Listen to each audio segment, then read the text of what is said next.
menciptakan langit-langit dan bumi. Allah menetapkan setahun itu wonten 12 bulan. Sudah ditetapkan oleh Allah Subhanahu wa taala setahun ada 12 bulan. Yang kita kenal dengan bulan Hijriyah. Nah, bahasa Arab itu nomor setunggal bulan Muharram. Nah, ini Suro. Nomor satu bulan Suro. Bahasa Arab Muharram. Yang kedua bulan Safar. Nah, ini Safar. Yang ketiga Rabiul Awal. Nah, ini Maulud, bulan Maulud. Yang keempat Rabiul Tsani. Nah, ini Ba'da Maulud. Nah, ini Maulud Ba'da Maulud. Yang kelima Jumadil Awal. Misalnya ya, Jumadil Awal. Saya nomor 6 aku sama ayah. Jumadil Akhir. Nek jam ini sami, nggih, Jumadil Akhir. Apa waktu Jumadil Awal?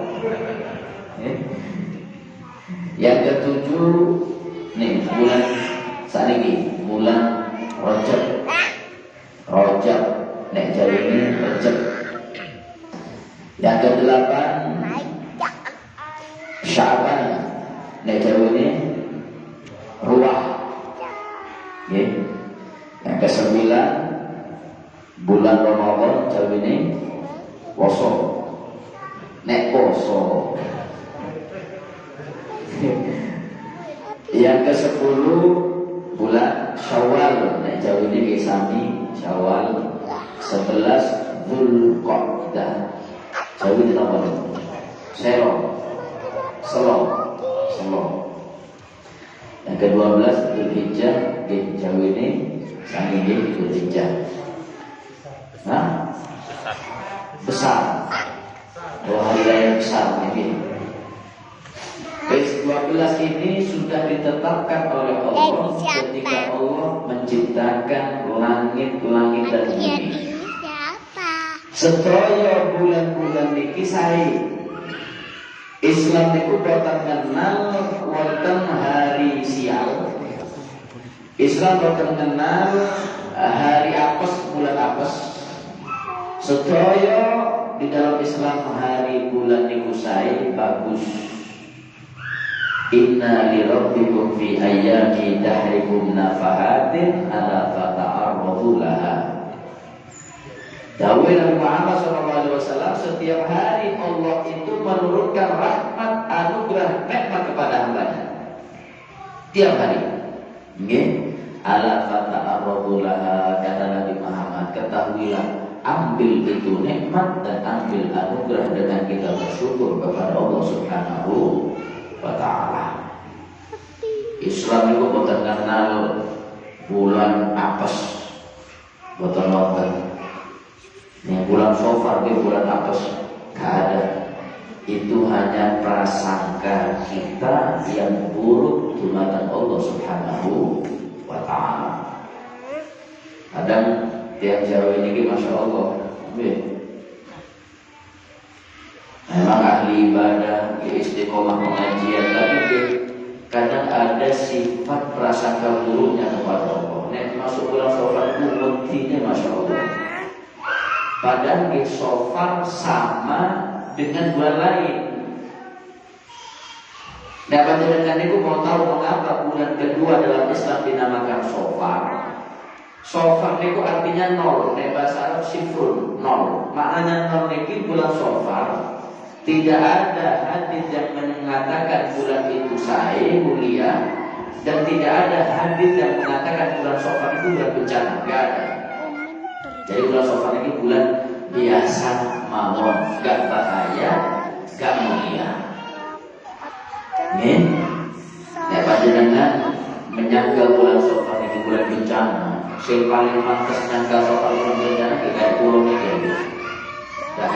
sopan ini. Oh, nek baru masuk bulan Safar kencang, kalau undangan belas ini. Sepi udah pengajian ya. Kadang kan kosong nih, supi lalu ya, udah pengajian ini. Bencana nih, karena panjenengan ini bukan ustaz, bukan balik, masuk bulan Safar kopi, buat apa? Bahkan Nabi Muhammad sudah membuktikan bulan Safar ini bukan bulan bencana. Apa buktinya? Nabi Muhammad itu mengawinkan putri tercintanya Sayyidah Fatimah dengan Sayyidina Ali di bulan Safar. Bulan Safar ya. Gak ada pernikahan yang lebih mulia daripada pernikahan Sayyidina Ali dan Sayyidah Fatimah. Gak ada. Hingga lahir dari pernikahan di bulan Safar ini siapa? Sayyidina Hasan, Sayyidina Husain. Lahir balik cucu Sayyidina Ali Zainal Abidin. Lahir balik cucu Sayyidina Muhammad al-Baqir. Lahir lagi cucunya Syekh Abdul Qadir Al-Jailani. Itu semua barokah pernikahan nenek dan kakeknya di bulan Safar. Jadi gak ada mungkin kok kebetulan kejadian di bulan Safar itu banyak kecelakaan, banyak sial, kadang saya sial di bulan Safar. Itu kata ulama karena salah kita sendiri, prasangka buruk kepada Allah Subhanahu wa taala. Allah sudah sangat gamblangnya mengatakan ana indal dhanni abdi. Kata Allah, hamba, saya ini tergantung prasangka sampean sebelum. Kata Allah. Faliyadun nabi masya, terserah sampean. Mau prasangka apa dengan saya? Prasangka baik, saya beri kebaikan. Dan prasangka buruk, ya nanti mau, saya akan beri keburukan. Makanya Anda orang niku angsal husnul khotimah, kuncinya dua. Prasangka baik kepada hamba Allah dan prasangka baik kepada Allah Subhanahu wa taala. Islam setelah niku hari baik. Lebih harus ada hari yang gak baik dalam Islam. Nek panjenengan niku maksa harus ada hari gak baik, ikut kulo jawab ada hari yang gak baik, tapi gak baiknya bukan harinya, tapi kelakuan hambanya sendiri. Hari yang dibuat maksiat niku hari siang. Wis. Kulo niku pernah satu hari didatangi satu orang. Tanya tanggal hari kulo niki badhe nikahkan anak kulo. Hari apa yang baik dan hari apa yang tidak baik? Kalau saya langsung semua hari baik, gak ada yang gak baik. Jadi mental hati dia. Nyari hari lain udah dari gitu. Akhirnya kata saya, nek panjenengan mau cari hari baik dan tidak baik, saya tanya nikahan ini itu acaranya nopo. Lu bisa cari hari yang baik. Mungkin hari baik sama Anda tergantung acaranya. Acaranya itu foto sholawatan, maulid, kemudian undang orang makan-makan. Kata saya kalau sholawatan, maulid, setelahnya sehari. Mau hari Minggu, hari Jumat, Kliwon, buat apa? Tapi ini acara ini elektoral, ini dangdut-dangdutan, foto-foto, ini sing saya. Ya panjenengan tanya lebih afdal mana hari Ahad dengan hari Jumat? Dilihat kelakuannya. Nek hari Ahad niku hadir pengajian, hari Jumat nolong sandal. Lebih saya hari Ahad kan loh tenang. Maka daripada itu hari itu baik. Cuma kadang kita yang mengotorinya dengan apa? Maksiat. Hari yang kita buat maksiat itu hari sial untuk kita, karena akan membuahkan penyesalan dan dosa. Dan hari yang baik, hari yang kita gunakan untuk beribadah kepada Allah Subhanahu wa taala. 12 bulan semuanya baik. La minha arba'atul hurum. Dari 12 bulan ini ada yang lebih dimuliakan oleh Allah 4 bulan. 3 niku jejeran, 1 misah. Si jejeran niku bulan Selok, Dzulqa'dah, Dzulhijjah, Syuro atau Muharram. Ini lebih dimuliakan oleh Allah. Kemudian yang Misa, ya bulan sekarang ini bulan Rajab. 4 bulan, Dzulqa'dah, Dzulhijjah, Muharram, Rajab, 4. Nah, orang-orang jahiliyah ini sebelum kenal Islam, di 4 bulan ini mereka memuliakan 4 bulan ini. Dengan apa mereka memuliakan? 1, mereka itu tidak berperang di 4 bulan ini. Gak bunuh-bunuh habis, gak boleh-bolehan. Bahkan bulan Rajab itu terkenal Syahrul Aswad, bulan sing tuli. Maknanya tuli niku napa? Gak terdengar suara pedang. Gak keluar rumah mereka sama keluarga, sama anak, istri. Aku umat Islam zaman saat ini, masya Allah, mengaku Islam umat dengan Nabi. Bulan Rajab itu bunuh-bunuhan. Lebih parah daripada orang jahiliyah. Ya. Orang jahiliyah itu menghormati bulan Rajab, anteng, tenggerion itu anteng, gak musuh-musuhan, gak tengkar, bahkan keluarga itu harmonis. Makanya monggo, zaman bulan saat ini kita sama istriku sing akur lagi. Ini ojo tukaran lagi. Ingat bulan Rajab sing akur. Bulan Sya'ban tukaran maneh. Boten Nawawi. Ya Rajab ojo nggih. Di jalan sejadah saya. Nah, bulan yang ulama mengatakan bulan Rajab ini bulan tuli. Ada lagi ulama mengatakan bulan ini adalah bulan Syahrul Zara, bulan untuk kita menanam. Menanam. Kata Nabi Muhammad, Syahrul Rajab Syahrul Zar'i. Bulan Rajab ini bulan nanam. Tergantung kita menanam apa nih. Bulan Syaban Syahrul Saki. Bulan Syaban itu bulan untuk kita menyiram. Wa syahrul Ramadan Syahrul Hasad. Dan bulan Ramadan itu bulan manen hasil tanaman kita. Maknanya nek panjenengan di bulan Rajab niki diisi dimakmurkan dengan ibadah, niki nanam nanti. Bulan Rajab, nah bulan Syaban kita akan tambah enteng lagi untuk melaksanakan ibadah. Bulan Ramadan tambah istiqomah lagi kita melaksanakan ibadah. Nek nanam sae bahkan manen sing sae. Nek nanam sing boten saiki dia akan menuai hasilnya yang tidak baik juga. Nah daripada itu, di bulan yang mulia ini, ayo kita jaga, muliakan dengan ibadah. Kata ulama, kita alhamdulillah di malam bulan Rajab kita untuk ngaji. Ini ibadah besar ini. Kata ulama, siapapun yang memuliakan bulan Rajab dengan ibadah, insya Allah kita semua akan panjang umur, sehat walafiat, mendapat bulan Syaban. Ketika bulan Syaban kita sudah menanam di bulan Rajab dengan ibadah, bulan Syaban tambah lagi semangat ibadah, kita akan jadi panjang umur sampai bulan Ramadan. Nek Ramadan kita muliakan dengan ibadah, maka insya Allah Allah akan jaga kita, panjangkan umur kita dari Ramadan tahun ini sampai Ramadan yang baru akan datang. Mungkin setelah ini panjang umur, sehat walafiat. Amin ya rabbal alamin. Nah, di dalam Islam mengenal ada malam yang mulia, malam 17 Ramadan, malam nuzulul Quran. Wonten malih malam, satu malam yang lebih baik daripada 1000 bulan, Lailatul Qadar. Wonten malih malam Muharram, ada lagi malam Jumat dan hari Jumat, ada lagi hari Senin. Niki supayane di dalam Islam bulan atau hari yang mulia. Ulama menyimpulkan untuk kita umat Nabi,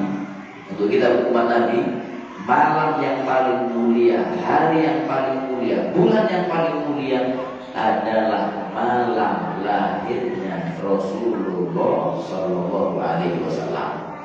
Untuk kita, malam paling bahagia bagi kita adalah malam 12 Rabiul Awal. Napa nggih dengan lahirnya Rasulullah 12 Rabiul Awal bercabang wonten malam Lailatul Qadar. Karena lahirnya Rasulullah ada malam nuzulul Quran. Dengan lahirnya Rasulullah ada malam Jumat, ada malam Lebaran Idul Adha, Idul Fitri. Jadi kalau untuk kita malam yang paling mulia malam 12 Rabiul Awal. Tapi beda kalau untuk Nabi. Kalau untuk Nabi Muhammad malam yang paling mulia untuk Rasulullah bukan 12 Rabiul Awal, tapi malam 27 Rajab. Untuk Nabi Muhammad, malam yang paling bahagia untuk Rasulullah malam 27 Rajab. Kok bisa di malam 27 Rajab Rasulullah itu dihibur oleh Allah, diundang oleh Allah melakukan perjalanan Isra wal Mi'raj minal Masjidil Harami ilal Masjidil Aqsa, kemudian naik ke langit, kemudian berjumpa melihat zati Allah Subhanahu wa ta'ala, yang itu nikmat agung dari Allah Subhanahu wa ta'ala. Jadi Rasulullah itu malam yang paling membuat Rasulullah bahagia malam 27 Rajab. Karena disitulah Rasulullah mendapatkan kemuliaan, diundang langsung oleh Allah, diantaranya melihat zatnya Allah. Nek Nabi Musa niku minta, Nabi Musa niku minta kepada Allah ingin melihat Allah supaya tambah yakin. Nek Nabi Muhammad gak minta, diundang oleh Allah. Itu malam yang paling mulia untuk Rasulullah. Tapi ingat, dihibur oleh Allah, sebelum dihibur oleh Allah diberi nikmat itu Nabi Rasulullah diuji dengan musibah terlebih dahulu hadirin. Sebelum peristiwa Isra wal Mi'raj, Rasulullah itu diuji dengan musibah yang besar. Napa? Musibah diambil oleh Allah paman tercinta Nabi yang bernama Sayyidina Abu Thalib, abahnya Sayyidina Ali. Niku diambil oleh Allah. Rasulullah sedih karena yang membantu dakwah Nabi Muhammad gak dibuli oleh kaum kafir Quraisy, karena kaum kafir Quraisy ini melihat masih ada Abu Thalib, pemuka kaum Quraisy. Disegani Rasulullah, gak berani diganggu Rasulullah oleh mereka kaum kafir Quraisy karena masih ada Sayyidina Abu Thalib. Lah kok dicabut Allah? Musibah besar. Kemudian gak lama kemudian meninggal lagi, diambil oleh Allah istri tercinta dengan Nabi, namanya Sayyidatuna Khadijatul Kubra. Dari sangat sedihnya Rasulullah hingga tahun itu dijuluki oleh Nabi Muhammad Amul Huzn, tahun kesedihan untuk Nabi. Apakah sudah selesai ujian Allah? Belum. Diambil dua orang tercinta Rasulullah. Rasulullah mencoba berdakwah ke kota Taif. Kota Taif ini Rasulullah punya inisiatif dakwah ke sana karena kakek-kakek Nabi berasal dari sana. Sudah bersama Zaid bin Harithah, dikawal sama Zaid bin Harithah, Rasulullah dakwah ke kota Taif. Ketika mau berangkat ke kota Taif, ketahuan sama salah satu kaum kafir Quraisy, Muhammad mau dakwah ke Taif. Jangan sampai dakwah kesana, bahaya nih. Akhirnya ini orang mengambil kudanya pergi duluan ke kota Taif. Rasulullah berjalan kaki sampai di kota Taif. Niki kaum kafir Quraisy nyebar hoax. Jadi hoax itu sudah ada di dalam Rasulullah. Sebelum Rasulullah itu diutus jadi nabi, ada sudah ini. Kata kaum kafir Quraisy, wahai masyarakat kota Taif, hati-hati sampai semuanya. Sebentar lagi ada namanya Muhammad dengan satu temannya akan membatalkan Tuhan-Tuhan kalian. Hati-hati, dia penyihir, dia bohong, dia akan mendustakan Tuhan-Tuhan kalian. Disebarkan seperti itu, kalau kau ketakutan. Nah terus apa? Kata kaum kafir Quraisy mengatakan, ya sudah, jangan kau sambut dakwah Muhammad ini. Ya, kau lempari batu saja. Semuanya, enggak laki, perempuan, anak kecil. Ayo, Muhammad sampai perbatasan Taif, sambut dengan lemparan batu. Oh, mereka siap-siap ambil batu. Enggak anak kecilnya ambil batu. Yang perempuannya juga ambil batu. Ya. Yang laki apa lagi? Sudah siap ini. Nabi Muhammad dengan Zaid bin Harithah masuk perbatasan kota Taif, mulai dilempar batu.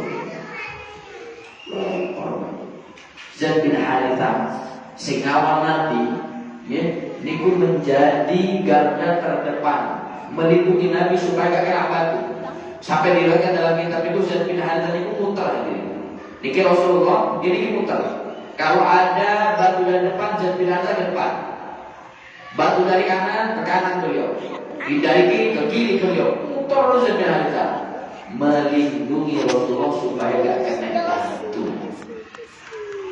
Untuk ngajak Zaid bin Harithah, ini coba ngajak kita ini, ada batu dari depan lain belakang, ini dari belakang ke depan, ini Zaid bin Harithah ini muter melindungi Nabi Muhammad.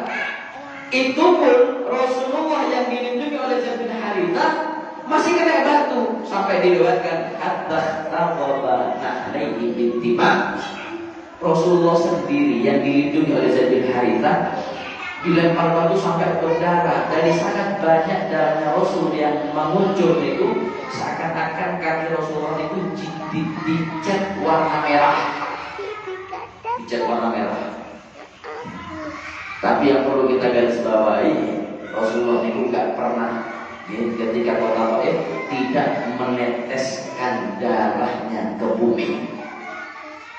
Ditahan sama Rasulullah. Keluar darah dari wajahnya, diambil dulu sapu bajunya.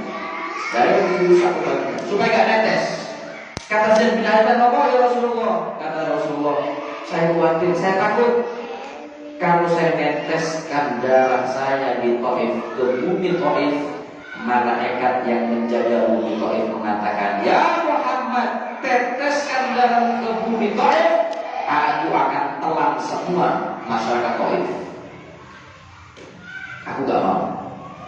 Bahkan yang jaga, malaikat penjaga gunung Taif mengatakan, 'Muhammad, teteskan darahmu, jatuhkan ke bumi, aku akan terbang ini gunung, aku akan hantam semua kota Taif dengan gunung.'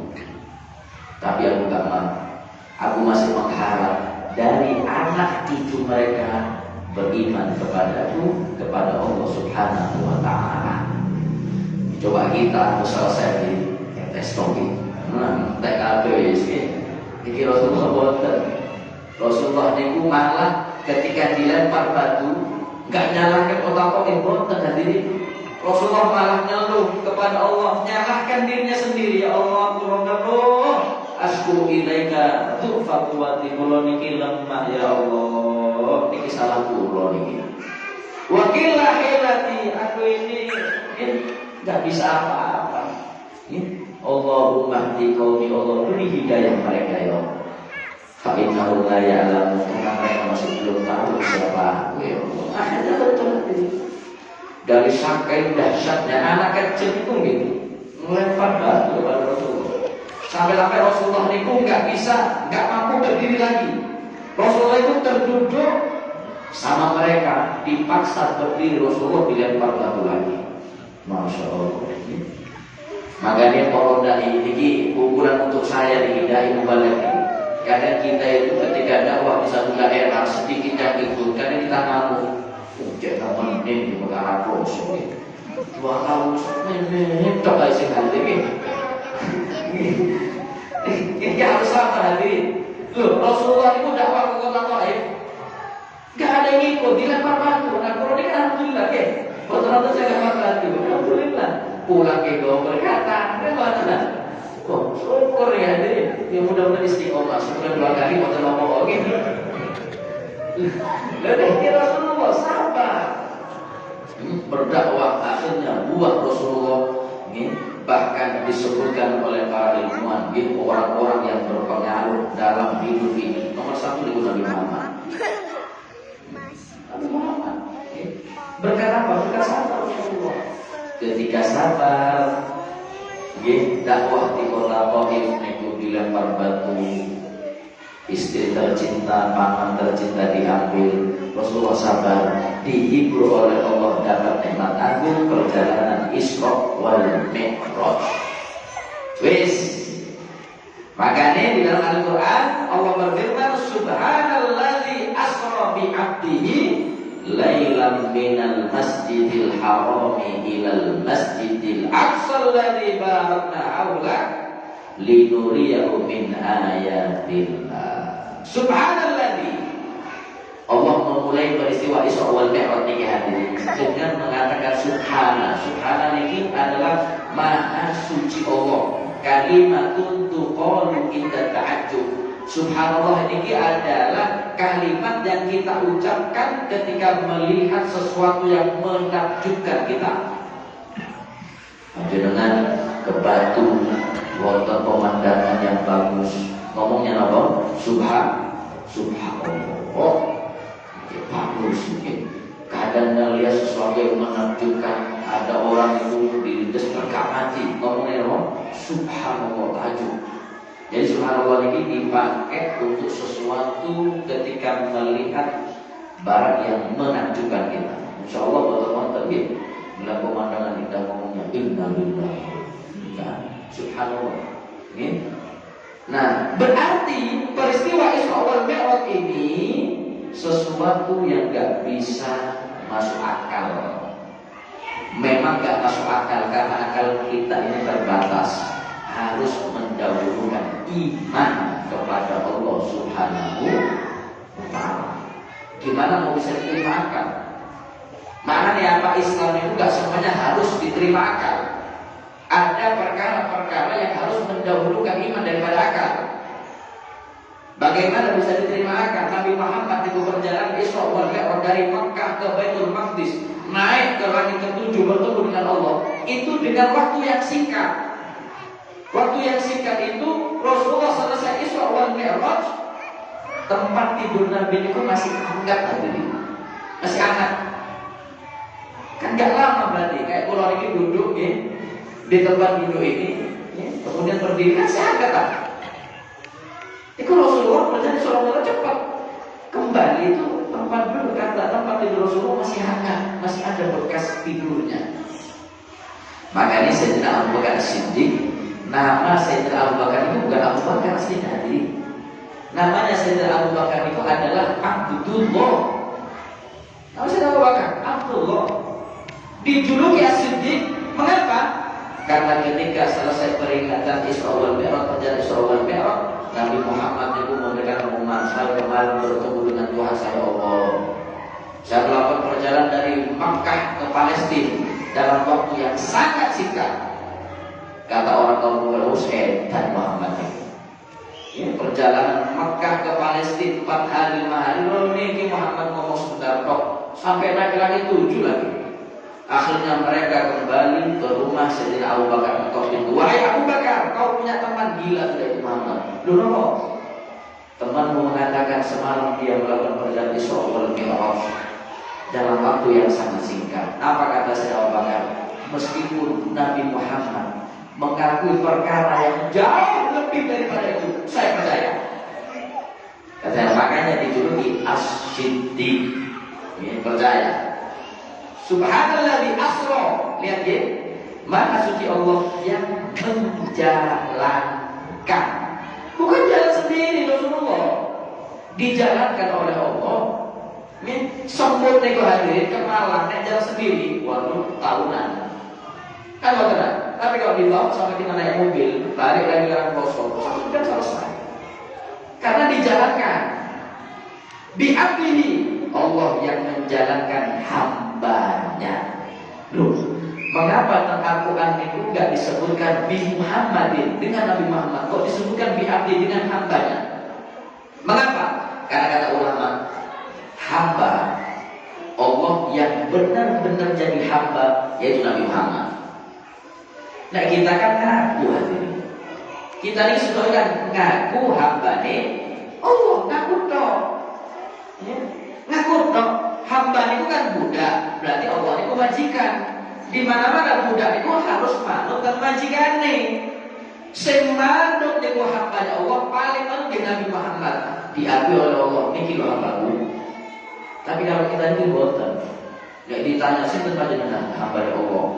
Nek sedekah niku ojo disebutkan nggih, kula disebutkan hamba Allah. Aku sadar hamba Allah, disuruh sholat gak sholat, nggih, disuruh poso gak poso, tapi ya lebaran ae nggih. Nek ditanya gak sholat tuh, sampai gak sholat gak males, lu sampai sinten hamba Allah. Bingungin ya ini.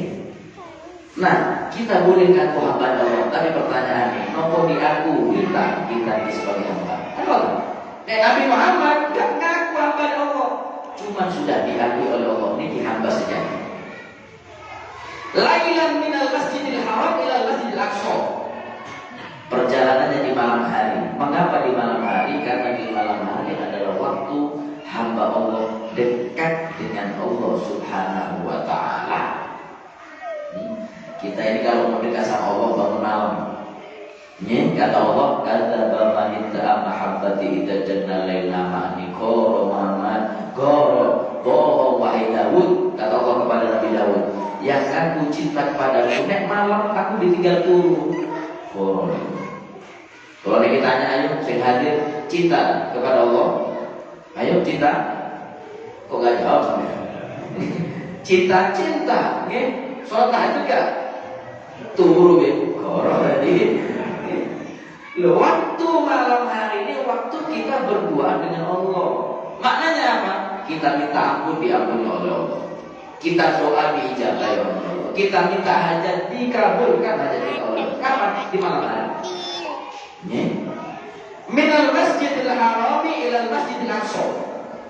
Perjalanan Nabi itu dari Masjidil Haram sampai Masjidil Aqsa, Mekah ke Palestina, Baitul Maqdis, dibawa oleh malaikat Jibril, menaiki kendaraan buruk, dibawa sama malaikat Jibril. Subhanallah, perjalanan Masjidil Haram ila Masjidil Aqsa, Rasulullah itu dilihatkan oleh Jibril kejadian-kejadian. Yang pertama, dibawa oleh Jibril itu Nabi Muhammad melihat suatu kaum yang kaum ini mengambil batu karang dipukulkan ke kepalanya sampai pecah. Sampai pecah utuh lagi. Diutuhkan lagi oleh Allah, dipukul lagi. Rasulullah itu heran, tanya ke Jibril, ya Jibril, man haula, siapa mereka? Cek bodoh ini, punya kepala sehat dipukul dengan batu sampai hancur. Siapa mereka? Kata Jibril apa? Haula min ummati, niku perumpamaan umat nanti mana? Alladzina yatadzakkaruna wa hum sholat. Niku umatmu yang nanti dia berat menundukkan sholat, menundukkan kepalanya untuk sujud di hadapan Allah, sehingga sholat dipukul kepalanya. Makanya dalam kitab Al-Kabair, ini kitab Al-Kabair itu disebutkan orang sing gak sholat, gak tobat dari perbuatan tinggal sholat itu nanti dikubur, dipentuk kepalanya itu sama malaikat sampai hancur. Bukan hanya sekali, sampai kiamat. Nah ini kalau diusul, nah wonten mudin tentang ini sinten? Kamu lagi? Oh tidak terjadi. Sinten? Pak Dik wonten? Hah? Saya siapa? Kapan mudin kalau diusul? Nek panjenengan niku pas mandikan jenazah sing gak sholat, tuh ono helm. Cek aman sirai tadi iki. Kayak ono helm, gawe ono helm iki. Nek perlu helm besi. Cari di malaikat yang kubur, alhamdulillah jenazahnya helman iki. Gak solo-solo dari tendungan iki. Lepas helmnya pukul mencirai. Loh, iki hadir kayak-kayak iki. Makanya sujud, ruku, iktidal, baca Fatihah itu dinamakan sholat. Mengapa? Diambil dari bahasa Arab silatun, tali hubungan. Tali hubungan di sini maknanya orang yang istiqomah sholat niku hadirin, berarti hubungannya terus nyambung kepada Allah. Tapi nek gak sholat, berarti sudah dia sendiri yang memutuskan hubungannya dengan Allah. Makanya kesuksesan itu dari sholat. Nek panjenengan milih teman, milih guru, milih tokoh masyarakat, mau RT, Pak Kades, Pak Lurah, cari sing salate jagep istiqomah. Nggih, mengapa? Kalau sudah sholatnya niku istiqomah, dia sudah tunaikan haknya kepada Allah, nopo malih hak manusia pasti akan ditunaikan. Tapi nek gak sholat hadirin, Allah ditinggal, nopo malih sampean.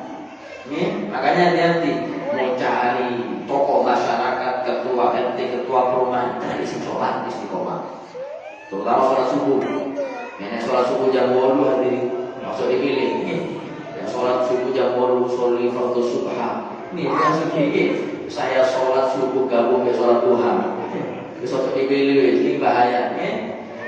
Makanya sholat 5 waktu. Nah panjenengan kan hafal. Sholat niku tiangi agomo. Faman aqamaha faqad aqamati, sing istiqomah sholat niki yang menguatkan Islam. Faman taraka faqad hadamatin, yang ninggalno sholat niki penghancur Islam. Berarti Islam itu zaman saat ini dibully, dipojokkan sama mereka musuh Allah. Jangan terlebih dahulu menyalahkan mereka. Kita harus introspeksi diri. Islam ini loh sehingga sholat. Nggak usah repot-repot ngomong jihad.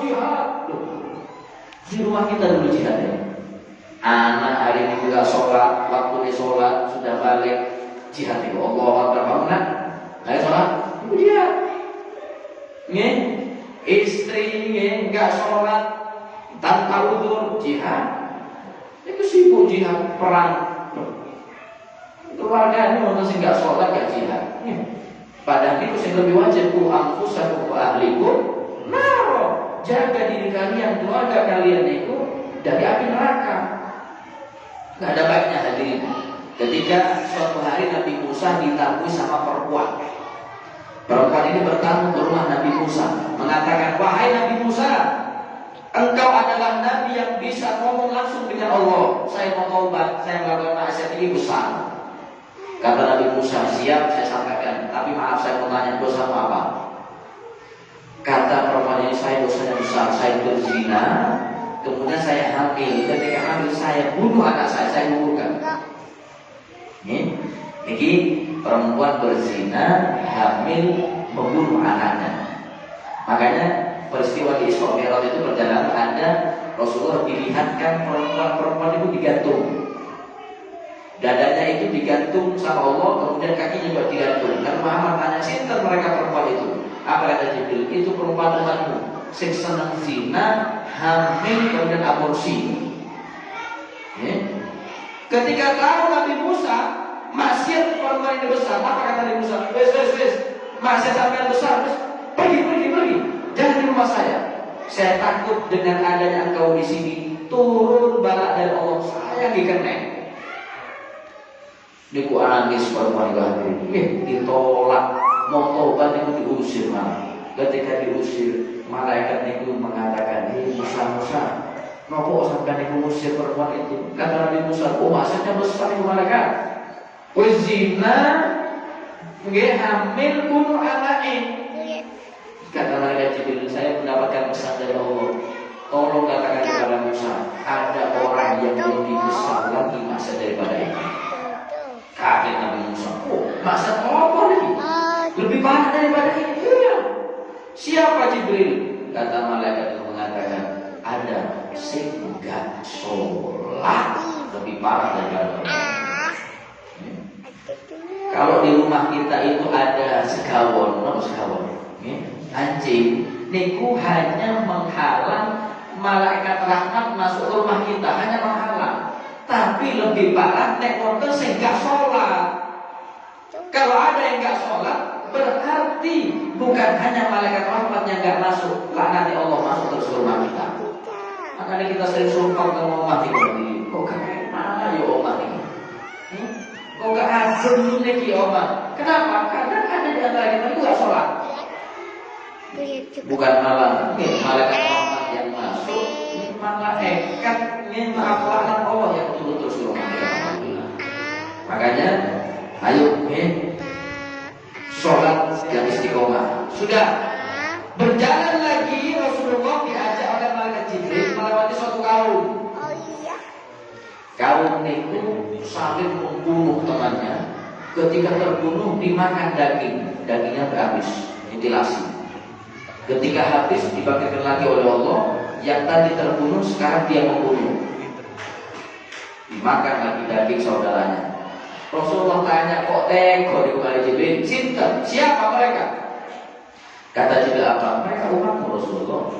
Sing seneng hamazun lamazun, sing seneng rasan-rasan, buka aib tonggoe. Enggak niku sami dengan makan daging bangkai tonggoe dewe. Makanya untuk yang laki-laki yang hadirin ojo senasa-nasa, nek ibu wis bawaane. Yang laki-laki, masya Allah ibu-ibu itu nek gak rasa-rasa sehari itu kadang lorotan hadirin. Ya sudah sekali rasa-rasa sehat, walafiat enak, urip ini.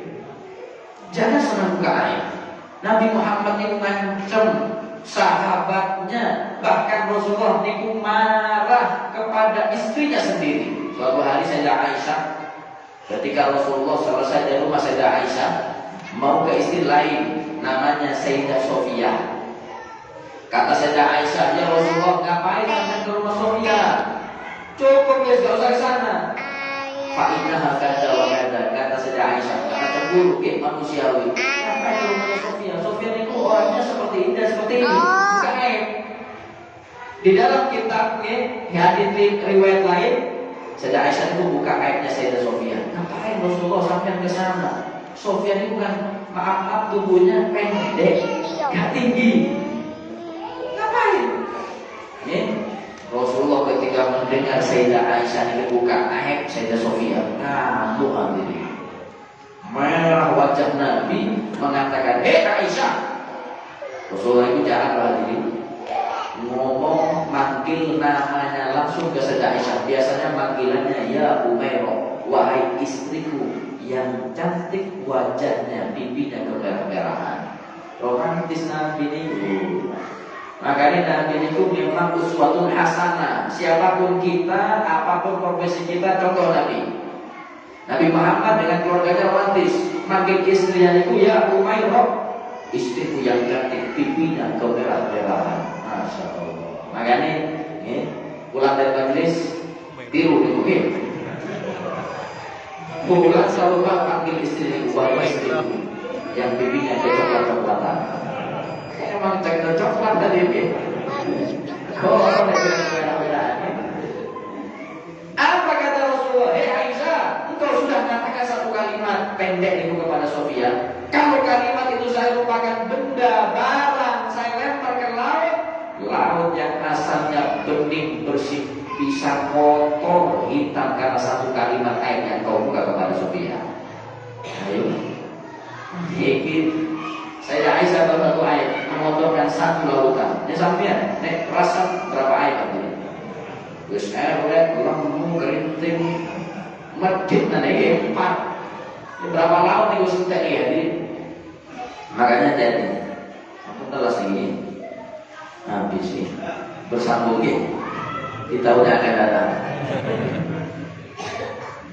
Intinya, perjalanan Isra wal Mi'raj ini terjadi di bulan Rajab tanggal 27 Rajab. Perjalanan yang agung itu adalah undangan dari Allah untuk Nabi, untuk supaya Rasulullah mendapatkan nikmat yang agung, kepanggil kali Gusti Allah Subhanahu wa taala. Mungkin sing hadir di panjang umur sehat walafiat yang mendapatkan barokah bulan Rajab, menjadi hamba yang diampuni dosanya oleh Allah, diberi panjang umur sehat walafiat, soleh-solehat, anak turunnya soleh-solehat, istiqomah ibadah sampai sakaratul maut. Ketika sakaratul maut amsal husnul khatimah. Amin ya rabbal alamin. Wassallallahu ala sayyidina Muhammadin wa ala alihi wasallam. Walhamdulillahirabbil alamin. Sebelum jatuh ke salam, ibu minta pamit. Dari itu langsung ya buat saya sholat berjamaah lagi karena ada pertanyaan dan campur nih Ustaz Ali.